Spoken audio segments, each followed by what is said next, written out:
சித்தமா ஜெகநாதன் அவர்களை போல அவர்களும் விருதுகளை பெற்றிருக்கிறார். அந்த விருதில் நம்முடைய மக்கள் சிந்தனை பேரில் முதல் விருதை 1997 பெற்றவர் ஒரு மகத்தான எழுத்தாளர். நாவல் எழுத்தாளர் தான் முதல் விருதை பெற்றவர். இந்த மக்கள் சிந்தனை பேரில் முதல் கூட்டத்தில் சிறப்பு விருந்தினராக பங்கேற்றவர் ஒரு எழுத்தாளர். அவர் யார் என்றால் எழுத்தாளர் ராஜம் கிருஷ்ணன் அவர்கள். எழுத்தாளர் ராஜம் கிருஷ்ணன் அவர்கள் தான் மக்கள் சிந்தனை பேரவை மேடையிலே முதலாக பேசிய ஒரு ஆளுமை. அதே போல முதலாக இந்த பாரதி விருதை பெற்றவர் ஒரு எழுத்தாளர் என்று நான் குறிப்பிட்டேனே, அது சாதாரணமான எழுத்தாளர் அல்ல, ஒரு சாகித்ய அகாடமி விருது பெற்ற எழுத்தாளர்.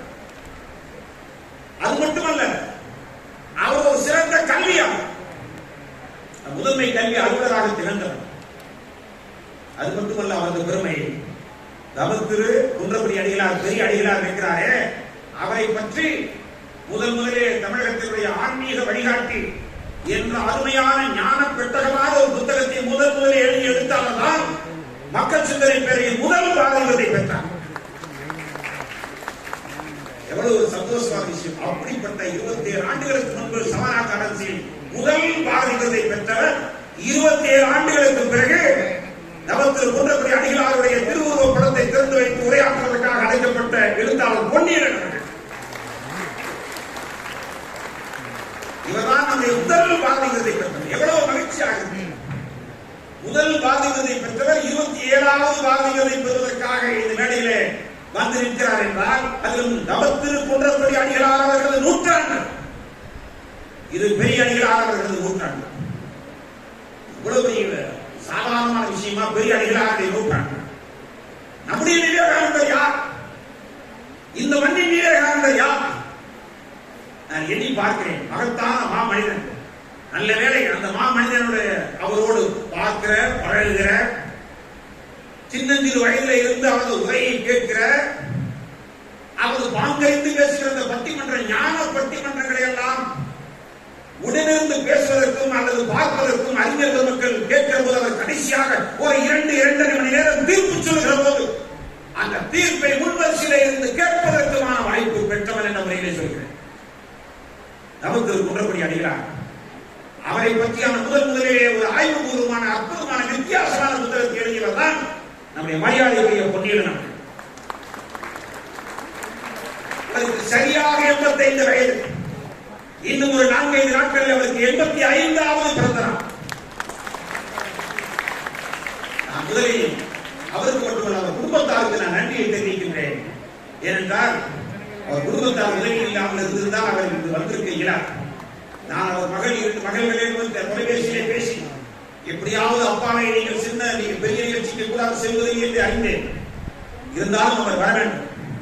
ஈரோடு புத்தகத்தில் அவை ஒன்றை திறந்து வைத்தவர் பொன்னியன். அதே போல இதே 2000 ஆசிரியர் பெருமக்களுக்கு பாராட்டு படம் வழங்கப்பட்டது மக்கள் சிந்தனை பேரவையின் சார்பாக. அந்த ஆசிரியர் பாராட்டு விழாவில் பங்கேற்று 2000 ஆசிரியர் பெருமக்களுக்கு வரிசையாக வைக்க வைத்தவரை பாராட்டி மகிழ்ந்தவர் பொன்னியன். இப்படி பேரவையின் பல நிகழ்வுகளிலே பங்கேற்றவரை இந்த நிகழ்ச்சியிலே எப்படியாவது பங்கேற்க வைக்க வேண்டும். அவர் சார பொருத்தமாக, சார தகுதியாக அடிகளாருடைய திருவுருவ படத்தை நம்முடைய அடிகளார் முன்னிலையில் திறப்பதற்கு சார பொருத்தமான ஒரு தமிழகத்தில் இருக்கிறார் என்றால் அவர் பொன்னியன் அவர்கள். ஆகவே ரொம்ப மகிழ்ச்சியாக இருக்கிறேன். ஒருவரையும் அழைப்பதற்கு ஒரு வரலாறு. அந்த பொன்னியனுக்கு கொடுக்கப்பட்ட முதல் விருது இருக்கிறது அல்லவா, சமனா கரன்சியில்.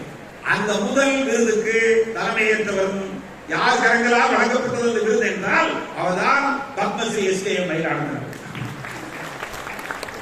முதல் நிகழ்ச்சியிலே மேடையிலே அமர்ந்திருந்த 2 பேர் இப்ப 27வது நிகழ்ச்சியிலே மேடையில் அமர்ந்திருக்கிறார்கள். இது ஒரு மெய்சில் இருக்கிற விஷயம் இல்லையா? எஸ்.கே.எம். மயிலாடுதுறை அவர்களும் இந்த பாரதி விழாவில் தொடர்ந்து அவர்கள் பங்கேற்கிறார்கள். நம்முடைய அன்பான அழைப்பை ஏற்று பங்கேற்கிறார்கள்.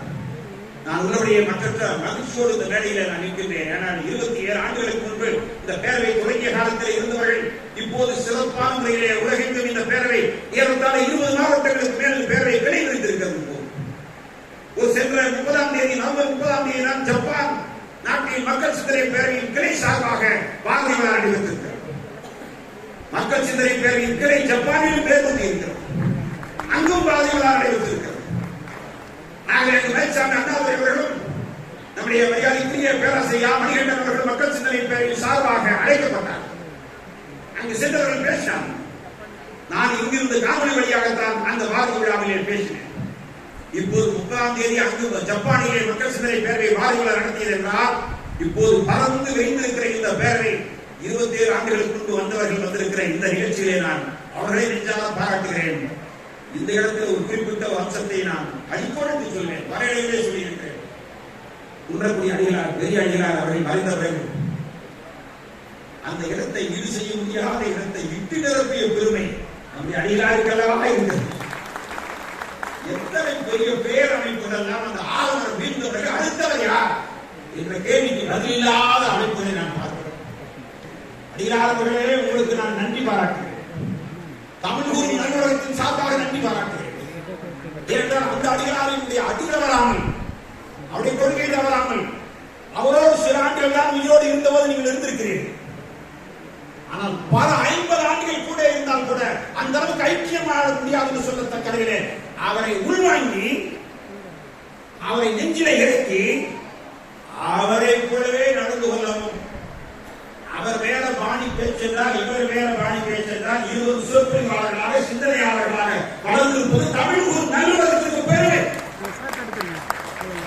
அத்தகைய ஒரு பெரும் அணிகளாளர்கள் இந்த நிகழ்ச்சிக்கு தலைமையேற்கிறார், சிறப்பு விருந்தினராக இருக்கிறார். இப்போதானே நாம் அழைத்தோம், 25ஆம் ஆண்டு இதே படுகை தானே போட்டு நம்ம வெள்ளி விழாவுக்கு அழைத்தோம். இதே இந்த ஆண்டு தானே நம்ம ஈரோடு புத்தகத்தின் விழாவை பேசுவதற்கு தனித்தலைப்பை சொற்பொழிவாற்றுவதற்கு அழைத்தோம். அப்படி இருந்தும் இந்த நிகழ்ச்சிக்கு அழைத்திருக்கிறோம் என்றால் நான் இந்த அருமையான அவையை பதிவு செய்கின்றேன். இத்தகைய ஆன்மீகம்தான், நான் அடிக்கொடுத்து சொல்கிறேன், இத்தகைய ஆன்மீகம்தான் தமிழ் மண்ணுக்கு தேவை. மனித நேயம் மிக்க ஆன்மீகம், மனிதர்களை ஒன்றுபடுத்துகிற ஆன்மீகம், மனிதர்களை கொண்டாடுகிற ஆன்மீகம், மனிதம் பேசுகிற ஆன்மீகம். அத்தகைய ஆன்மீகம் அதுதானே தமிழகத்தின் ஆன்மீக வழிகாட்டி என்ற தலைப்பிலே நூல் எழுதினார். அடிகளாருடைய பெரிய அடிகளார் தொடங்கி அடிகளார் தொடர்ந்து நடத்தி வரக்கூடிய இதழின் பெயர் 2 பெயரை சொல்கிறேன். மக்கள் சிந்தனை என்பது இவர்கள் இதழில் மாத இதழுடைய பெயர். மக்கள் சிந்தனை, மக்கள் சிந்தனை. இன்னொன்று அறிக அறிவியல். ஒரு அறிவியலை கையிலே, ஒரு அறம் சார்ந்த ஆன்மீகம் ஒரு பக்கம், இன்னொன்று அறிவியல் ஒரு பக்கம், சிந்தனை சார்ந்த அறிவியல் ஒரு பக்கம். இந்த அறிவியலையும் ஆன்மீகத்தையும் இணைக்கிற, தமிழையும் ஆன்மீகத்தையும் இணைக்கிற, தமிழையும் சமூகத்தையும் இணைக்கிற, தமிழையும் மனிதத்தையும் இணைக்கிற அந்த ஆன்மீகம். ஆகவே அடிகளாருடைய அணியிலே அணியொற்றி வரக்கூடிய அடிகளார் அவர்களை நாம் நெஞ்சார வரவேற்கிறோம். இன்னொன்று நம்முடைய சேதுபதி அவர்கள், அவர்தான் விருதாளர். அவர் 150 புத்தகங்கள் எழுதிவிட்டார். அது மட்டுமல்ல, 35க்கு மேற்பட்ட பாரதியை பற்றி அவர் எழுதிய புத்தகங்கள் 35க்கு மேற்பட்ட புத்தகங்கள் நான் எண்ணி பார்க்கிறேன். காரைக்குடியில் பாரதி, சொற்பொழிவாளர் பாரதி, ஈரோடு கலிங்கல் பழைய தலைவர் ஆற்றிய சொற்பொழிவை அருமையான முறையில் ஆய்வுபூர்வமாக பதிவு செய்தவர் சேதுபதி. 35க்கு மேற்பட்ட புத்தகங்கள் மட்டுமல்ல, இப்போது 500 அறிஞர்கள் எழுதிய ஏறத்தாழ 5000 கட்டுரைகளை, பாரதி குறித்த கட்டுரையை திரட்டி 10 வாரங்களில் பாரதி களஞ்சியத்தை கொண்டு வருகிறார் சேதுபதி. இன்னொன்று, இதுவரை பாரதி காலத்திலும் பாரதி இறந்தவர்களும் பாரதியுடைய வரலாற்று எழுதினார்களே, சக்கரை செட்டியார் எழுதினார், அதுபோல ஒவ்வொருவரும் எழுதினார்கள் அல்லவா. மிகப்பெரிய மனிதர்கள் எல்லாம் அந்த காலத்தில் எழுதியிருக்கிறார்கள். எதுபெரிய அம்மையார் எழுதியிருக்கிறார், இன்னும் அந்த மனைவியே ஒரு வாழ்க்கை வரலாறு எழுதியிருக்கிறார், செல்லம்மாள் பாரதி, தங்கம்மாள் பாரதி என்று அத்தனை பேர் எழுதியிருக்கிறார்கள் அல்லவா. அந்த எழுதியதெல்லாம் திரட்டி ஒரு 1000 பக்கத்தில் ஒரு காலகட்டமாக பாரதியாருடைய வாழ்க்கை வரலாற்று அத்தனையும் தொகுத்து ஒரே புத்தகமாக கொண்டு வந்திருக்கிறார் சேதுபதி.